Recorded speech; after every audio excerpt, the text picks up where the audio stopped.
সমর্থন করছে যখন তিনি মহিলাদের সেফটি নিয়ে বলছেন এনাফ ইজ এনাফ, তার মানে কিছু তো ভালো হওয়ার আছে এবং রাষ্ট্রপতির নজর আছে।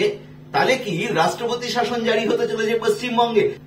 ফাইনালি ভারতবর্ষের প্রেসিডেন্ট দ্রৌপদী মুর্মু কিন্তু তার বয়ানটা দিয়ে দিল। তিনি গর্জে উঠে বললেন এনাফ ইজ এনাফ। কলকাতার আরজিকর প্রসঙ্গ এবং মহারাষ্ট্রে যে ঘটনাটি ঘটেছে সব মিলিয়েই তার বক্তব্যে উঠে আসলো যে লাইনটি, তিনি বলছেন ইটস এ কালেকটিভ অ্যামনেশিয়া। বলছেন নির্ভয়া কেসের পর 12 বছর কেটে গেছে এবং যেভাবে এই ঘটনাগুলো ঘটে চলেছে, this is the real time, enough is enough. তিনি আরো কি কি বলেছেন আমরা প্রতিটি লাইন কিন্তু এখন বিশ্লেষণ করব। The objectification of woman by few, this behaviour মানে ওম্যান বা লেডিদেরকে একটা বস্তু হিসাবে যে দেখা হয় বা সমাজে সিনেমা থেকে শুরু করে অনেক সময় মহিলাদেরকে তোমার কি ভ্যালু আছে, এই জায়গাটা বন্ধ করতে হবে। তিনি একদম ক্লিয়ার কাট বলছেন the objectification of women by a few is deeply ingrained in such people. কিছু মানুষের মস্তিষ্কে এই জিনিস আছে মহিলাদের অবহেলা করার। তিনি আরো বলছেন that seems female as a lesser human being, less powerful. Exactly, যে সমাজে যদি কোনো মহিলা উচ্চ পদে থাকে তাকে সবসময় নামিয়ে দেওয়ার চেষ্টা হয়, কারণ মহিলা মানেই তুমি তো খন্তি ধরবে, তুমি বাড়িতে বসে রান্নাবাড়ি করবে, তুমি এর বেশি আর কিছু করবে না বা তুমি করতে পারো না।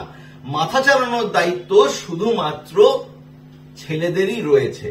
তো লেসার ভাবাটাই কিন্তু সবচেয়ে বড় ভুল। কিন্তু কিছু মানুষের মধ্যে আজকে 2024-এ এসে দাঁড়িয়েও সেই প্রবণতা রয়েছে।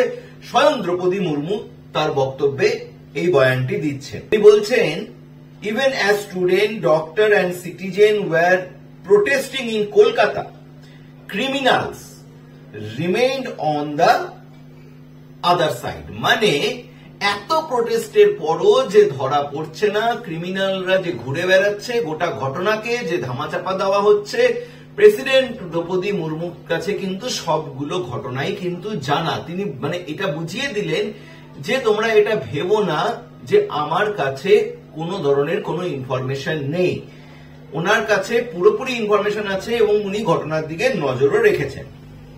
নেক্সট উনি বলছেন no civilized society can allow daughters and sisters to be subjected to such atrocities. তিনি আরো বলছেন no civilized society can allow daughters and sisters to be subjected to such incidents. She added, stressing the need for honest, unbiased self-introspection within society to address the root cause of this জঘন্য অপরাধের জন্য। This collective amnesia is obnoxious, she said, urging the nation to force its history of violence against women squarely. মানে এবার আমরা যদি পুরো ঘটনাটাকে ব্যাখ্যা করি, আজকে এমন একটা দিন যেখানে অভিষেক ব্যানার্জি সেই 18 দিন পরে আবার তিনি মুখটা খুললেন এবং তিনি বললেন যে বিধানসভায় তো বিল পেশ হতে চলেছে এবং দিল্লিতেও যদি কঠোর আইন করতে হয় তার জন্য তারা বসবে ধর্ণা। ঠিক সেই মুহূর্তে ঘটনাচক্রে আজকে পিটিআই এর একটা প্রোগ্রাম ছিল রাষ্ট্রপতি ভবনে। সেখানেই পিটিআই কে দেওয়া বয়ান অনুযায়ী তিনি পুরো এইসব কথা বলে তিনি বুঝিয়ে দিলেন যে তিনি কিন্তু সবকিছুই জানেন এবং সাইন করে দিয়েছেন। এবং দ্রৌপদী মুর্মুর কাছে বয়ান আসাটা মানে ভারতবর্ষে একটা বিশাল জায়গা যে এই আন্দোলনকে তিনি কিন্তু সমর্থন করছেন। এই মহিলাদের এগেইনস্টে এরকম হিলারিয়াস ক্রাইম যেটা হয়েছে, জঘন্যতম ঘৃণ্য অপরাধ, তার দিকে তার নজর রয়েছে এবং এই ঘটনা নির্ভয়া কাণ্ডের পরও বারবার হচ্ছে এবং এর জন্য সমাজের বিভিন্ন কারণ আছে তো বটেই, এর সাথে একটা মেজর কারণ হয়ে দাঁড়ায় কিন্তু আমাদের চেতনা এবং আমাদের মহিলাদের দেখার একটা অ্যাঙ্গেল, যেখানে মহিলা থাকবে হচ্ছে নিচে, সমাজের নিচু কাজ করবে, তুমি মাথা চালাতে পারবে না, তোমার মাথায় কম বুদ্ধি থাকবে, ব্রেন কম ইউজ হবে, তারা লেসার ইন্টেলিজেন্ট হবে এবং সব সময় সমাজে নিচু দিকে থাকবে। মহিলাদের নিচু করার যে ব্যাপারটা, সেই জায়গাটা থেকে কিন্তু সরে আসতে হবে এবং এই মাইন্ডসেট আজকের ডেটে দাঁড়িয়েও প্রচুর মানুষের রয়েছে এবং মহিলাদের বস্তুকরণ মানে অবজেক্টিফিকেশন করা হয়। তিনি কিন্তু প্রকাশ্যে এই জায়গাটা কিন্তু ক্লিয়ার করে দিলেন। কিন্তু আমরা যখন এতদিনে যেটা জানি যে সুপ্রিম কোর্ট বা রাষ্ট্রপতি যখন কেউ কিছু বলে, তখন সবাই, ভারতবর্ষের সবাই সেটাকে কিন্তু মেনে নেয়।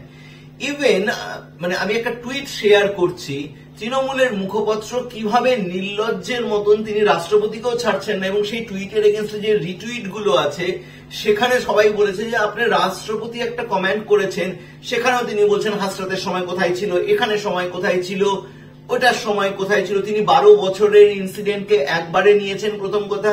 দ্বিতীয় কথা, একটা রেপ কেস হলে পরে কেন সেই স্টেট ABC যেই হোক অন্য স্টেটের এক্সাম্পল দেয় যে আপনারা সেই সময় কি করছিলেন? কেন? তোমার ঘটনা তার ঘটনার বিভৎসতা কি আলাদা? না, যে সাফার করছে তার এফেক্টটা কম। সুপ্রিম কোর্ট এবং রাষ্ট্রপতির এগেইনস্টে কেউ কিছু বলে না, তারা যেটা বলে সেটাকে মেনে নেয়। সেখানেও আচ্ছা এই সব কেসে আপনি কেন চুপ ছিলেন? এটা কোনো যুক্তি? যুগ বদলাচ্ছে, মানুষের একটু তো ম্যাচিওর হওয়া দরকার। যার জন্য এরপরে যদি ট্রোল হচ্ছে এরা, এবং ট্রোল হওয়ার পরে তখন কান্নাকাটি শুরু করছে, তখন পুলিশের কাছে কেস খাওয়াচ্ছে তাদের যারা ট্রোলিং করছে, যে দেখো আমাকে এরকম বলছে। তুমি বলতে যাবে কেন? যাই হোক, রাষ্ট্রপতি ফাইনালি 18 দিন পরে যে বক্তব্য পেশ করেছে সেটাতে কিন্তু সবার মনে কিন্তু আবার নতুন করে একটা সাহস উঠে এসছে। সবাই ভাবছে রাষ্ট্রপতি যখন এই আন্দোলনকে সমর্থন করছে, যখন তিনি মহিলাদের সেফটি নিয়ে বলছেন এনাফ ইজ এনাফ, তার মানে কিছু তো ভালো হওয়ার আছে এবং রাষ্ট্রপতির নজর আছে। তাহলে কি রাষ্ট্রপতি শাসন জারি হতে চলেছে পশ্চিমবঙ্গে? আপনাদের কি মনে হচ্ছে কমেন্ট বক্সে জানাতে কিন্তু ভুলবেন না। ভালো থাকবেন, সুস্থ থাকবেন, জয় হিন্দ।